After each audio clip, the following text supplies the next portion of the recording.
तब उनको पाकिस्तानी, तालिबानी, अफगानी, ईरानी कह के मरवाया था इन लोगों ने। जब इंजीनियर रशीद इनके सामने खड़ा होता है तो आज बोलते हैं ये बीजेपी का है, ये आरएसएस का है। ये किसको बीजेपी का बोलते हैं? उमर अब्दुल्ला 1996 में बीजेपी में मिनिस्टर नहीं थे, और महबूबा जी और उनके वालिद साहब क्या नरेंद्र मोदी जी के दाएं बाजू और बाएं बाजू नहीं बने थे 2014 में? इनकी वजह से हमने अपनी रियासत भी खो दी, हमारे पास कोई स्टेट नहीं है। There will be a lots of surprises and shocks for the traditional politician कि यहाँ के बड़े दिग्गज से जो चीफ मिनिस्टर वो ये कैसे मुंह के बल गिर गए। उनका रिजेक्शन तो बहुत पहले शुरू हुआ था। उनका रिजेक्शन तब शुरू हुआ था जब उन्होंने बीजेपी के साथ इत्तेहाद करके कश्मीर की सालमियत, कश्मीर की इंटीग्रिटी, कश्मीर की डेमोक्रेटिक सेटअप, कश्मीर के डेमोक्रेटिक और कॉन्स्टिट्यूशनल राइट्स को रौंदा था। उनका असली चेहरा तभी लोगों के सामने आया। ये कि ये पॉलिटिशियन आता है, झूठे वादे करता है, 5 साल के लिए गायब हो जाता है। ट्रेडिशनल पॉलिटिशियंस है, उन्होंने कुछ दिया नहीं। उल्टा ये कि हमारे पास जो कुछ था उनकी वजह से हम वो भी खो गए। लेकिन हमें सब सियासतदानों को ये सोचना चाहिए कि आज का इंसान पॉलिटिकली, डेमोक्रेटिकली काफ़ी मैच्योर। 87 के इलेक्शन में हमारे डॉक्टर्स, हमारे वकील, हमारे इंजीनियर्स, हमारे पढ़े लिखे लोग जिन्होंने 1987 में एक इलेक्शन लड़ा था बदलाव के लिए, इनके इस खानदानी और शख्सी राज को ख़त्म करने की। जी हाँ नाज़रीन, बात करेंगे शांगस अनंतनाग ईस्ट की, बात करेंगे एआईपी अवामी इत्तेहाद पार्टी से वाबस्ता रखने वाले रियाज अहमद, जो कि इस कॉन्स्टिट्यूंसी के लिए कैंडिडेट भी है और अपने लिए आज उन्होंने वोट भी कास्ट किया। कैसा आपको लग रहा है कि 10 साल के बाद आज आपने वोट कास्ट किया? मुझे लग रहा है कि आज जमहूरियत का एक रिवाइवल हो गया। जून में जब पार्लियामेंट का इलेक्शन कश्मीर में हो गया तो तब जमहूरियत यहाँ से कोमा से बाहर आ गई थी। तो आज जो ये इलेक्शन हो गया, इससे मुझे लग रहा है कि अब जमहूरियत जो है पैरालिसिस भी छोड़ के आगे बढ़ रही है। तो उम्मीद है कि आने वाले दिनों में जब डेमोक्रेसी पूरी तरह से रिवाइव हो जाएगी तब जाके जमहूरियत को एक अच्छी ज़िंदगी मिल रही है। तो आज मैं वो जमहूरियत की जो सांस है, वो फ्लेवर जो है वो बड़ी स्ट्रॉन्ग सी महसूस कर रहा हूँ।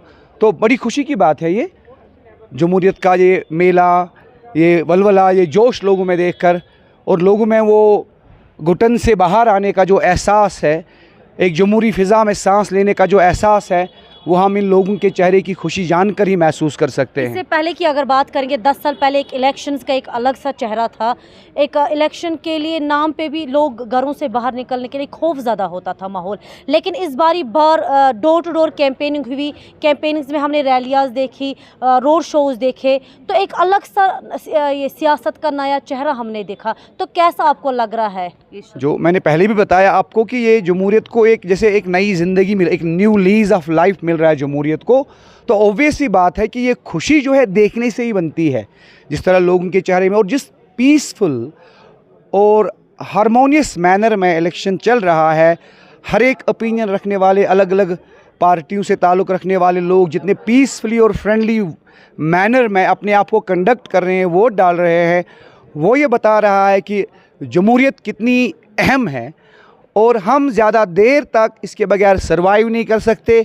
और कोई भी हो जमहूरियत के गले पर अपना पैर रख के ज़्यादा देर रह नहीं सकता, टिक नहीं सकता। और जमहूरियत चाहे कुछ भी हो, हर एक निज़ाम कानून और हर एक निज़ाम हुकूमत से बेहतरीन है, अफजल है। इस बात का आज एक सबूत है ये लोगों की पार्टिसिपेशन इस इलेक्शन में।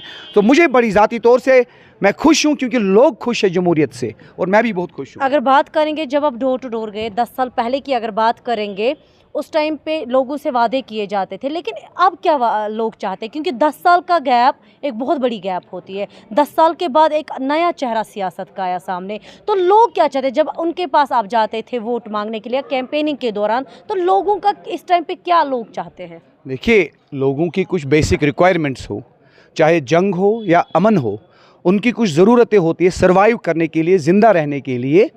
तो वो ज़रूरतें हमेशा रहेंगी जब तक आप ज़िंदा है ज़मीन पर, आपकी कुछ बेसिक रिक्वायरमेंट्स रहेगी। लोग आज भी चाहते हैं कि उनकी जो डेमोक्रेटिक एस्पायरेशंस है, उनसे की जो इकोनॉमिक एस्पायरेशंस है, सोशल एस्पायरेशंस जो है, वो तब भी लोग चाहते थे, आज भी चाहते हैं। अब आज इसमें इतनी इंटेंसिटी क्यों है? क्योंकि बीच में ये 10 साल का गैप है जो था, इसने उस शिद्दत को, उस ज़रूरत की शिद्दत को बहुत बढ़ाया है। और इसलिए आज लोगों का जज्बा, वलवला, जोश जो है वो हायर लेवल पे है, क्योंकि वो 10 साल तक वो पेंट अप, वो घुटन में रहना, कोई उनका नुमाइंदा नहीं, कोई उनका रिप्रेजेंटेटिव नहीं जिसके पास जाकर वो अपनी बात कहे। ब्यूरोक्रेसी एक अलग सिस्टम है, वहाँ पर सबकी पहुँच नहीं होती है, लेकिन जमहूरियत वो सिस्टम है जहाँ पर छोटे से छोटे जो है दर्जे का इंसान, जो बिल्कुल सीधा साधा इंसान होता है, जिसके पास कोई स्ट्रॉन्ग वॉइस नहीं होती, बिल्कुल अपनी वॉइस नहीं होती है, लेकिन अपने नुमाइंदे तक अपने मसाइल वो उसके ज़रिए हुकूमत तक, अरबाब इक़्तिदार तक पहुँचा पाता है। तो ये सबसे बड़ी खासियत है आज की। इस बारी की अगर बात करेंगे, इस इलेक्शंस में बात करेंगे, जिसने भी वोट किया या जो वोट कास्ट करेंगे, ये 5 साल तक आवाज़ रहेगी उस वोट के लिए। तो क्या एक मैसेज रहेगा as a voter, not as a candidate, as a voter आपकी क्या मैसेज रहेगी? मेरी एज अ वोटर ये मैसेज रहेगी कि जो भी हुकूमत में आता है, जिसकी हुकूमत बनती है, इंशाल्लाह हमारी हुकूमत बनेगी। लेकिन जो भी इलेक्शन लड़ता है और लोगों से वादे जो किए जाते हैं, हर एक सियासी पार्टी को ये सोचना चाहिए, क्योंकि अभी जो आप बोल रहे थे कि 10 साल पहले लोगों को दिलचस्पी नहीं थी, क्यों नहीं थी? क्योंकि 75 साल तक झूठे वादे, झूठी बातें, फरेब, धोखा, इसके बगैर हमारे जो ट्रेडिशनल पॉलिटिशियंस है उन्होंने कुछ दिया नहीं। उल्टा ये कि हमारे पास जो कुछ था उनकी वजह से हम वो भी खो गए। इसलिए लोगों का वो एक तरह से जो भरोसा सा उठ गया था इलेक्टोरल पॉलिटिक्स से, ये कि ये पॉलिटिशियन आता है, झूठे वादे करता है, 5 साल के लिए गायब हो जाता है। लेकिन हमें सब सियासतदानों को ये सोचना चाहिए कि आज का इंसान पॉलिटिकली, डेमोक्रेटिकली काफ़ी मैच्योर है, और ये उन सियासतदानों को हरगिज़ बर्दाश्त नहीं करेगा जो झूठे वादे करेंगे और जो इलेक्शन जीतने के बाद, हारने के बाद गायब हो जाएंगे सियासी मंजरनामे से और 5 साल बाद दिखेंगे। मुझे नहीं लगता कि 5 साल के बाद उनमें इतनी इखलाकी जुर्रत होनी चाहिए कि वो फिर से समाज में आएँ, फिर से नए वादे करें, क्योंकि अगली बार आवाम जो है उनको स्ट्रेट फॉरवर्ड रिजेक्ट कर देगी। क्या आपके कहने का मतलब है जो 10 साल का गैप आया है तो लोगों ने अभी तक नहीं समझा है? क्या लोग आज वोट से वो जवाब नहीं देंगे इस बारी? मैं वही तो बोल रहा हूँ, तभी तो एक बदलाव दिख रहा है। अब जो ये आपने बात छेड़ी है कि बदलाव दिख रहा है, अभी एक स्ट्रॉन्ग अंडर करंट है, एक स्ट्रॉन्ग अपोजिशन है। इस में सबसे बड़ी बात जो सामने आएगी, there will be a lots of surprises and shocks for the traditional politicians, जिसका एक बड़ा नमूना, छोटा नहीं, जिसका एक बड़ा नमूना आपने बारामूला में देखा है कि यहाँ के बड़े दिग्गज से जो चीफ मिनिस्टर, वो ये कैसे मुंह के बल गिर गए बारामूला में, जिसका एतराफ़ उन्होंने खुद ये कह के कर दिया कि जो थप्पड़ बारामूला में पड़ा है उसकी गूंज अभी भी कानों में सुनाई दे रही है। तो अभी तो शुरुआत है रिया साहब। लेकिन एक साइड से महबूबा मुफ्ती का ये भी इल्ज़ाम आयद होता है कि अवामी इत्तेहाद पार्टी और जमात इस्लामिया का मिलना जो है वो दिल्ली की एक साजिश है यहाँ के वोट्स को डिवाइड करने की। कैसे आप इस चीज़ को देखिए? ये उनकी बौखलाहट है। उनका रिजेक्शन तो बहुत पहले शुरू हुआ था। उनका रिजेक्शन तब शुरू हुआ था जब उन्होंने बीजेपी के साथ इत्तेहाद करके कश्मीर की सालमियत, कश्मीर की इंटीग्रिटी, कश्मीर की डेमोक्रेटिक सेटअप, कश्मीर के डेमोक्रेटिक और कॉन्स्टिट्यूशनल राइट्स को रोंदा था। उनका असली चेहरा तभी लोगों के सामने आया था। तो अब उनकी बात, उनको पता है कि कश्मीरियों ने, लोगों ने उनका असली चेहरा देखा है और उनको कंप्लीटली रिजेक्ट कर दिया है। इस बारी भी तो अगर इससे पहले की अगर हम बात करेंगे, अपनी पार्टी को टारगेट किया जा रहा था, बी टीम है, लेकिन इस इलेक्शंस में तो अल्ताफ बुखारी का कहीं नाम ही नहीं है। इस बार इंजीनियर रशीद की पार्टी को कहा जाता है सेंटर से ये एजेंडा है, ये बी टीम है। कैसे आप इस चीज़ को लोगों तक पहुँचाएंगे? ये वही लोग हैं जिन्होंने 1987 के इलेक्शन में हमारे डॉक्टर्स, हमारे वकील, हमारे इंजीनियर, हमारे पढ़े लिखे लोग, जिन्होंने 1987 में एक इलेक्शन लड़ा था बदलाव के लिए, इनके इस खानदानी और शख्सी राज को ख़त्म करने के लिए, तब उनको पाकिस्तानी, तालिबानी, अफगानी, ईरानी कह के मरवाया था इन लोगों ने, जेलों में उनको सड़ाया था इन लोगों ने।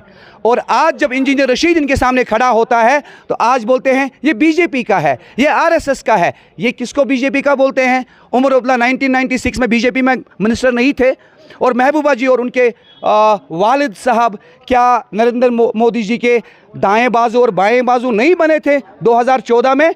और फिर इन्होंने क्या इस रियासत को, जब मैं ये लफ्ज़ कहता हूँ रियासत, मेरा खून खोल उठता है, क्योंकि इनकी वजह से हमने अपनी रियासत भी खो दी। हमारे पास कोई स्टेट नहीं है, और पहली बार इंडिया की हिस्ट्री में ऐसा हुआ कि एक स्टेट को रिड्यूस करके यूनियन टेरिटरी बना दिया आखिर गया। पर एक सवाल, क्या आप अवामी इत्तेहाद पार्टी से वाबस्ता रखने वाले कैंडिडेट हैं? क्या आप टंके की चोट पे कहते हैं कि कल को आप बीजेपी का हाथ नहीं थामेंगे? मुझे नहीं लगता कि हमें बीजेपी के साथ हाथ मिलाने की मुझे जरूरत नहीं लगता है या है? मैं बात कह रहा हूं, आप सुनिए पूरी मैं क्या कहूंगा। मुझे नहीं लगता कि हमें किसी के साथ इत्तेहाद करने की ज़रूरत है, क्योंकि अवामी इत्तेहाद पार्टी जो है वो एक इनकलाब है, वो एक अवामी सैलाब है, वो एक अवामी तहरीक है जो इस ख़ानदानी राज वाली सियासत को इंशाल्लाह बहा के ले जाएगी, और हमें किसी के साथ इत्तेहाद करने की ज़रूरत नहीं रहेगी। करेंगे। अवामी इत्तेहाद पार्टी ने जो उनके रिजल्ट से पार्लियामेंट्री इंतखाबात के नॉर्थ के जो थे उन पे ही जितने भी कैंडिडेट्स इनके उठे हैं वो वहाँ की मिसालें देते हैं कि उन्होंने जो यहाँ की रीजनल पार्टीज़ हैं उनको टारगेट करते हुए वो बताते हैं कि इंजीनियर रशीद की पार्टी ने एक इनकलाब लाया है। लेकिन अब ये देखना है क्या कल को जो तादाद हमें मैदानों में मिलते हैं, जो लोग हमें रैलीज़ में कैंपेनिंग के दौरान मिलते हैं, क्या वही लोग आज दिन अपना वोट, जो उनका कीमती वोट है, क्या वो आज अपना वोट, वो जो कैंपेनिंग में जिनका साथ दे रहे थे, क्या उनके लिए ही वो वोट कास्ट करेंगे? आने वाला वक्त बताएगा। फिलहाल के लिए इतना ही। अपनी मेज़बान अज़रा महराज को दीजिए मटन से इजाज़त।